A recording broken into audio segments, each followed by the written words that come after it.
नमस्कार दोस्तों, आपने इस तरीके के स्टेटमेंट्स रियल एस्टेट इन्फ्लुएंसर्स और सो कॉल्ड मार्केट एक्सपर्ट्स से ज़रूर सुने होंगे, जहां पर वो कहते हैं कि ये प्रोजेक्ट एंड यूज़ के लिए अच्छा है पर इन्वेस्टमेंट वर्दी नहीं है, या इसका वाइस वर्सा ये कंक्लूड किया जा सकता है कि ये प्रोजेक्ट इन्वेस्टमेंट के लिए अच्छा है पर एंड यूज़ के लायक नहीं है। इन दोनों स्टेटमेंट्स को थोड़ा एनालाइज करने की कोशिश करेंगे। आप तक इस तरीके से क्यों अप्रोच किया जाता है, सेल्स पिच क्यों की जाती हैं, आप अपने आप को इन सेल्स पिच से कैसे बचा करके एक स्मार्ट डिसीजन ले सकते हैं, इसको डिटेल में डिस्कस करेंगे। तो अगर रेजिडेंशियल रियल एस्टेट की बात करें तो उसका सिर्फ एक ही पर्पज़ है कि कोई इंसान, उसका बच्चा या फैमिली आकर के उसमें रहेगी। रेजिडेंशियल रियल एस्टेट का पर्पज़ यही है। अब कौन आकर के रहेगा, किस एथेंसिटी का होगा, किस ग्रुप का होगा, हिंदू, मुस्लिम, यूपी का, बिहार का, Tamil, Kannada, doesn't matter. It's just that कि आपको ये डिसाइड करना है कि किस फाइनेंशियल क्लास या किस तरीके के लोग यहाँ पर रहना पसंद करेंगे और क्या उनके लिए एक इकोसिस्टम वहाँ पर बना हुआ है, क्या उनकी पेइंग कैपेसिटी आसपास के जो बिजनेसेस हैं उनसे बन पाएगी या नहीं बन पाएगी। ये डिसाइड करने के बाद आपको उनके अल्टरनेट ऑप्शंस एक्सप्लोर करने हैं कि कुछ रेडी पोजीशंस ऑप्शन होंगे, कुछ अंडर कंस्ट्रक्शन ऑप्शंस होंगे और कुछ अपकमिंग टाइम्स में लॉन्चेस होंगे। इतना एनालाइज करने के बाद आपको अपने personal preferences and personal biases को इस इन्वेस्टमेंट डिसीजन मेकिंग से दूर रखना है, क्योंकि अगर आप प्रॉपर्टी सिर्फ इन्वेस्टमेंट के हिसाब से देख रहे हैं तो अगर आपको लेआउट नहीं पसंद आ रहा, पर्सनली आप इस लेआउट में रहना प्रेफर नहीं करेंगे अपनी फैमिली के साथ, इस फैक्ट का आपकी डिसीजन मेकिंग से कोई लेना देना नहीं है। कई मर्तबा मैंने देखा है कि इन्वेस्टर्स इस तरीके की खिचड़ी बनाने की कोशिश करते हैं कि आज हम इन्वेस्टमेंट के लिए ले रहे हैं बट हम एंड यूज़ भी कर सकते हैं।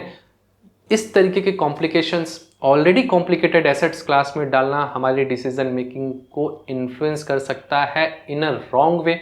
तो अगर आप इन्वेस्टमेंट के हिसाब से देख रहे हैं तो इसे प्योरली इन्वेस्टमेंट के हिसाब से देखें। कल को अगर एंड यूज़ करना हुआ तो आप इसे लिक्विडेट करके वापस से कोई चीज़ खरीद सकते हैं जो आपके पर्सनल प्रेफरेंसेस के अकॉर्डिंग हो। अगर वो इन्वेस्टमेंट ठीक जाएगी तो इन्वेस्टमेंट ठीक तभी जाएगी जब आप इनिशियली इस पर्पज से इन्वेस्ट करेंगे कि यहाँ से एक अच्छा रिटर्न निकले। तो इस वजह से आपको अपने पर्सनल बायसेस, जैसे कि अगर आप उत्तर प्रदेश से नहीं हैं और उत्तर प्रदेश में कोई अच्छा प्रोडक्ट लॉन्च हो रहा है तो यू शुड इन्वेस्ट। कोई ना कोई उत्तर प्रदेश का एंड यूज़र मिल जाएगा। 25 करोड़ जनता है आसपास। अगर बिजनेसेस, जैसा कि मैंने बताया कि अच्छा पैसा जनरेट कर रही हैं, वो इकोसिस्टम है तो ज़रूर कोई ना कोई आकर के इसे खरीदेगा या रेंट आउट भी कर सकते हैं। और इसका वाइस वर्सा, अगर आपको कोई प्रोडक्ट इस तरीके से पिच किया जा रहा है कि ये प्रोडक्ट आपके एंड यूज़ के लायक तो नहीं है, आपके सेगमेंट को तो टारगेट नहीं करता, बट ये इन्वेस्टमेंट वर्दी है, तो आपको सेम एक्सरसाइज करनी है जो मैंने बताया कि अगर आप इसे एंड यूज़ नहीं करेंगे तो कौन इसे एंड यूज़ करेगा।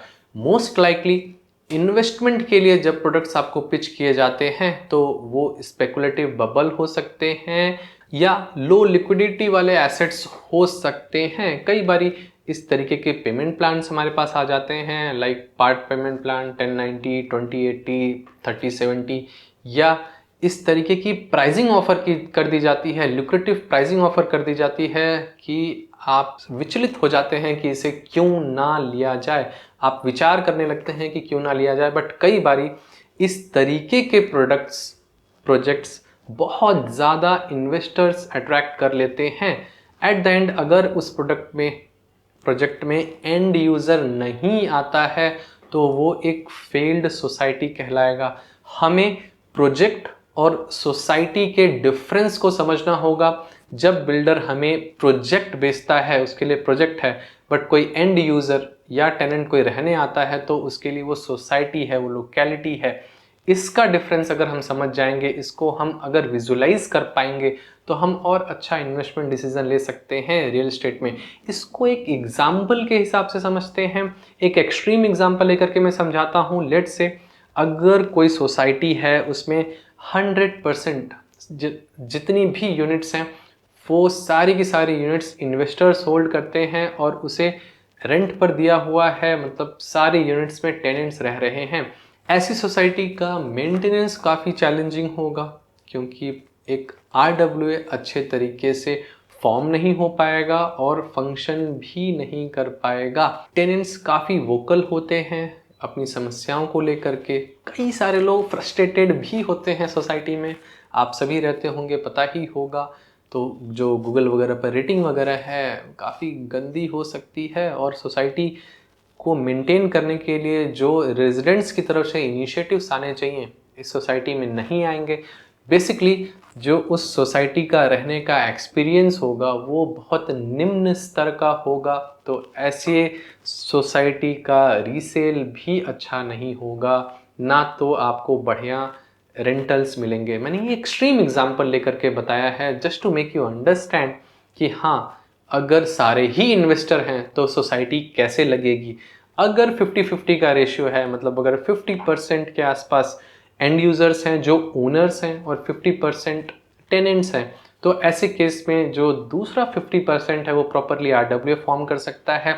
चूंकि वो वहाँ पर फ्लोर या यूनिट ओन करता है, तो वो आगे आकर के सोसाइटी की प्रॉब्लम्स को सॉल्व करेगा, बार बार मेंटेनेंस स्टाफ को कॉल करके काम कराएगा। कोई चीज़ अगर पेंडिंग है तो उसे मेक श्योर करेगा कि वो कंप्लीट हो, और गूगल की रेटिंग्स भी अच्छी होंगी। एट द एंड सोसाइटी वही अच्छा करेंगी जहाँ पर कि जो टेनेंट रह रहे हैं, मेजॉरिटी ऑफ टेनेंट्स अगर एस्पायर करें कि वहाँ पर वो घर खरीदना चाहते हैं, उसी टावर में, उसी सोसाइटी में घर खरीदना चाहते हैं, ऐसी सोसाइटीज़ में ही बहुत कम यूनिट्स आती हैं, और जब भी यूनिट आती हैं तो हाईली लिक्विडेबल होती हैं अगर सही मार्केट रेट पर ऑफर की जा रही हैं। तो रेशियो कितना होना चाहिए? रेशियो सिर्फ इतना होना चाहिए कि एक अच्छा RWA फॉर्म हो पाए और अच्छे तरीके से फंक्शन कर पाए।